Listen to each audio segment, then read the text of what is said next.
Мерките на владата итно да се продолжат за уште 2 месеци, побера Сојузот на стопански комори. Фирмите не можеле финансиски да ја издржат продолжената корона криза. Председателката на ССК Данила Арсовска вели дека на компаниите им треба државна помош по работник од 14.500 динари за исплата на плати и во јуни и јули, но смета дека е неопходно да продолжат и другите мерки. Исто така и се за продолжување на останатите мерки, особено на оние кои што се однесуваат на кредитите, оние кои што се однесуваат на аконтациите на даноците и исто така и на затезните и казнените камати до крајот на 2020 година.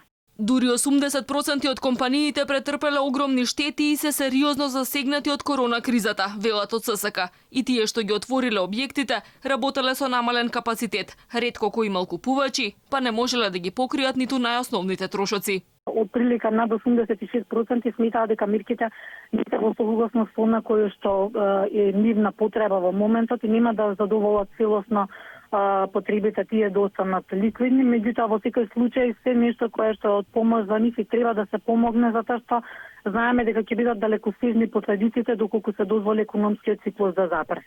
Од ССК веќе ги доставиле барањата до владата. Министерката за финансии во неколку наврати не одговори конкретно дали владата го разгледува барањето на бизнисот за продолжување на мерката за исплата на плати. Само напомена дека кога се кроел ребалансот на буџетот, се оставил простор за продолжување на старите или за воведување на нови мерки.